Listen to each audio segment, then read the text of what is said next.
waris dan hibah ini. Nah, perlu kita tahu apa toh Pak yang disebut dengan waris itu. Waris itu adalah perbuatan hukum yang berlangsung karena kematian. Itu diatur dalam pasal 830 KUH Perdata. Ya, itu. Jadi kalau tidak ada kematian berarti menyangkut perbuatan hukum waris itu belum bisa diimplementasikan. Nah, Pak, bagaimana menyangkut mengenai masalah untuk turun warisnya, mengenai masalah perpajakannya, lalu apa bedanya dengan hibah? Jadi kalau waris itu perbuatan hukum si pewaris sudah meninggal, tetapi kalau hibah itu perbuatan hukum yang dilakukan oleh si penghibah pada waktu masih hidup. Itu diatur dalam pasal 1666 KUH Perdata. Ya, jadi perbuatan hukum ini benar-benar sangat signifikan. Pak, kalau perbuatan hukum waris tadi itu berarti adalah si pewaris telah meninggal ya Pak? Yes.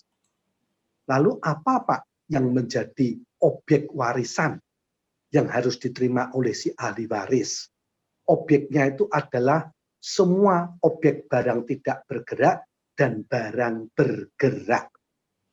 Ya, Pak, saya punyanya adalah dalam bentuk saham, Pak. Itu masuk di dalam ketentuannya Undang-Undang Nomor 40 Tahun 2007 barang bergerak. Nah, sehingga kita bisa melakukan pewarisan ini.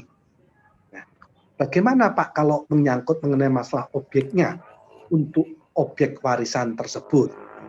Ya, itu adalah dihitung dari NJOP dikurangi NPOP DKP dikalikan 50% dikalikan 2,5%. Tetapi di dalam masa pandemi ini, Bapak dan Ibu, di setiap daerah pasti ada kebijakan.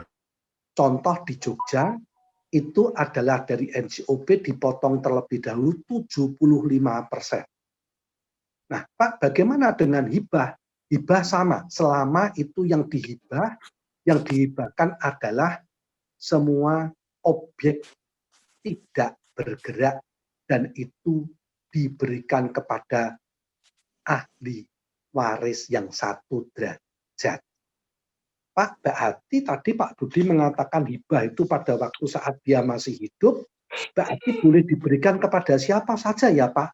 Yes, itu boleh. Tetapi dengan hibah tersebut diberikan kepada salah seorang anaknya juga diperbolehkan. Ya, tetapi kita mesti harus benar-benar mengetahui apa yang menjadi hak daripada ahli waris. Ya. Ahli waris itu ada 2, Bapak dan Ibu. Yang pertama adalah ahli waris ab intestato, yaitu ahli waris yang berdasarkan keturunan darah. Sedangkan ahli waris testamenter itu adalah berdasarkan wasiat yang dibuat oleh si pewaris pada waktu masih hidup. Pak, apakah ada perbedaan Pak antara ahli waris laki-laki dan wanita atau perempuan? Tidak ada perbedaan. Bagiannya sama. Namun yang perlu kita ketahui adalah istri dan suami mendapatkan setengah bagian hak waris.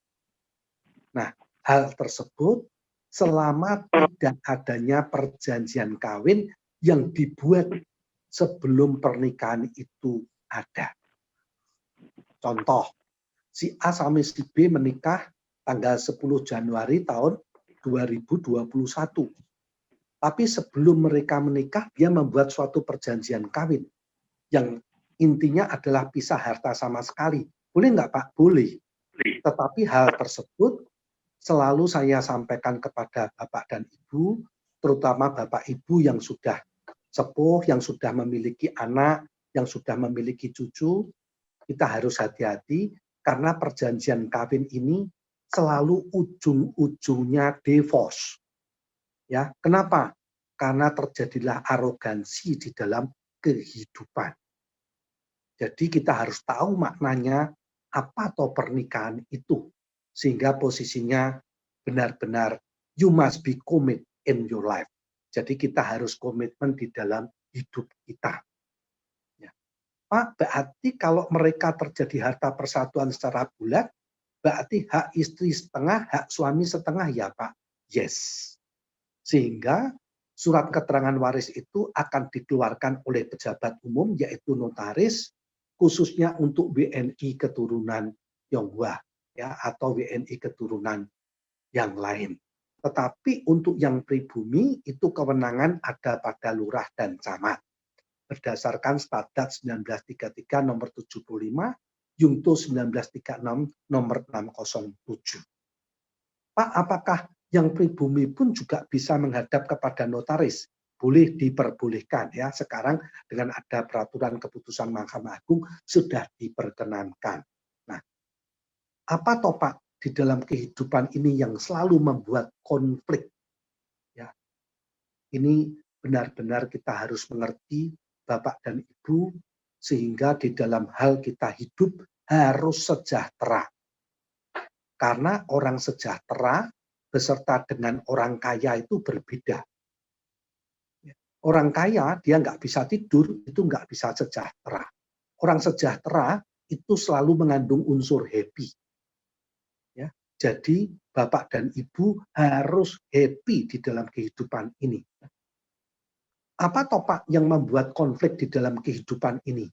Ya, konflik yang pertama bisa terjadi karena ahli waris itu berbeda agama. Ya.